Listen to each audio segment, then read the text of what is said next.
Hey everyone, and welcome back to Wealthy Brains. Who is Lyn Alden? Lyn Alden is an investor, engineer, and writer with a focus on financial modeling and engineering economics as per her website. She is the founder of Lyn Alden Investment Strategy. According to lynalden.com, Alden has an educational background in management and engineering, having graduated from Pennsylvania State University with a bachelor's in electrical and electronics engineering. She graduated in 2010 and from Rowan University with a Master's in Engineering Management, 2015. According to her website and LinkedIn account, Alden has over the years held the positions of electronics engineer, lead electronics engineer, and technical lead at William J. Hughes Technical Center. Lyn Alden's childhood included substantial experiences with poverty. When I was a child, I was homeless for several years. While most kids my age were starting elementary school, my mother and I were living in homeless shelters, cheap motels, and at the worst point, in a car for a while. We washed ourselves in public restrooms, and whether we ate enough or not was based on the kindness of strangers. I jumped around between schools a lot during kindergarten and first grade, and had some multi-month schooling gaps. A homeless guy taught me how to play chess. Eventually, my luck improved a bit, and I went to live with my elderly father in a trailer park where I grew up until I left for college at 18. He didn't have much money, so I had to rely on $50,000 worth of student loans and part-time work to fund it. Alden adds that she no longer has student debts, has a large six-figure investment portfolio, and cash set aside for liquidity. The combination of a great income from engineering and finance, side hustles, a minimalist lifestyle, and a consistent investing allowed Lyn Alden to build wealth while continuing to support her mother. The role of gold and silver in a portfolio. Put simply, precious metals serve as a hedge against market volatility, political instability, currency weakness, and economic collapse. Because they are chemically unique, physically rare, and easily malleable, gold and silver have been used as money across much of the world for thousands of years. Benefits. Precious metals have no credit risk, maintain their global purchasing power over the long term in the face of inflation or currency devaluation, and aren't very tightly correlated with stocks, bonds, or real estate. Downsides, commodities including precious metals produce no cash flows themselves and can be quite volatile. How much should you hold in gold and silver? That's up to you and your unique circumstances. How old are you? Where do you live in the world? What's the rest of your financial situation like? Personally, I think 5% of a portfolio in precious metals is appropriate, and maybe up to 10% in some cases. If you invest too much, you risk missing out on the better growth historically offered by other asset classes. Famous Shark Tank investor Kevin O'Leary holds 5% of his portfolio in a combination of gold bullion and gold ETFs. When gold goes up in price a lot, he sells some. When it dips, he buys some more. Hedge fund billionaire Ray Dalio similarly recommends holding a 5 to 10% allocation to gold as part of an all-weather strategy, a portfolio that holds up well in a diverse array of economic conditions. 4 simple reasons to buy gold. Number 1, money supply is expanding quickly. As long-term readers know, one of my favorite charts for gold is to compare the price of gold to the growth of broad money supply per capita. This works for any major currency, and I happen to track it in the US dollars, which is perhaps the best comparison because both gold and the dollar are traded worldwide. The idea behind the ratio is that over time, currencies inflate and devalue versus gold at various rates, which gold holds is purchasing power over the long term, and the speed with which currencies lose value is significantly tied to their money supply growth rate.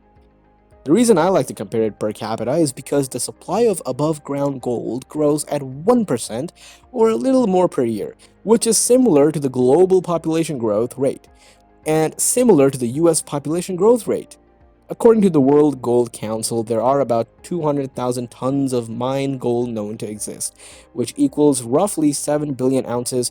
There also happens to be 7 to 8 billion people in the world, or just under 1 ounce of gold per person. Number 2, real interest rates are low, negative.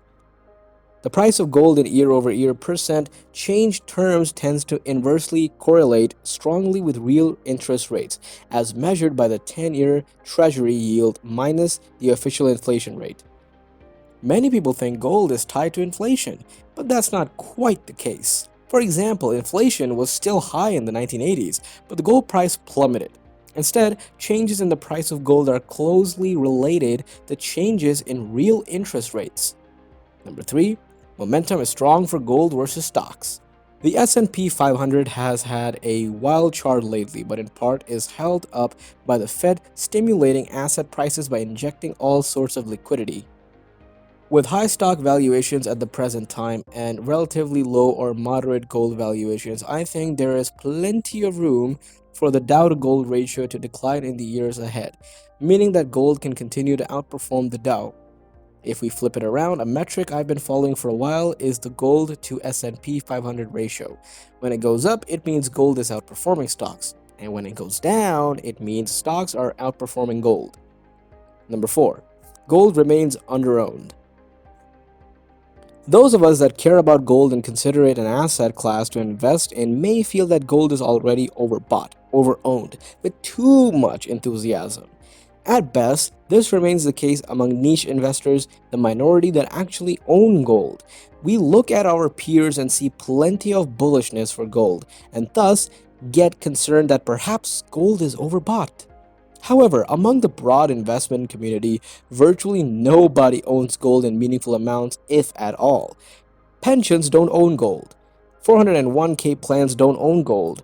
Insurance company portfolios don't own gold. The classic 60-40 stock bond portfolio doesn't own gold. Global equities represent 90 trillion in wealth. According to the 2019 Credit Suisse Wealth Report, global net worth is 360 trillion. According to the World Gold Council, with less than 200,000 tons of gold known to exist, and at current prices, that is about $12 trillion worth of gold, the portion held by private investors is well under $10 trillion. Gold is an afterthought. Even among investors that own a silver of a gold ETF in their portfolio, most of them haven't actually touched a gold bar or a coin. The desire or need to own gold for investment purposes has been non-existent in most countries. For the past 4 decades, in the 1970s, gold reached a much higher share of assets than it has now. Until then, I'm happy to dollar cost average into gold as part of a diversified portfolio and consider the metal to have plenty of positive catalysts over the next few years. That doesn't mean I want to chase it at any price though. When it goes up too far too fast, it makes sense to ease purchases a bit or even trim a little. And if it has a sizable correction, it makes sense to accumulate more, in my view. In addition to gold, I remain even more bullish on silver and some of the more volatile metals during the 2020s decade. That is all for today, folks. Would you like to add anything? Let us know in the comment section. If you enjoyed the video, then be sure to leave a like and subscribe if you are new. And I'll see you in the next video.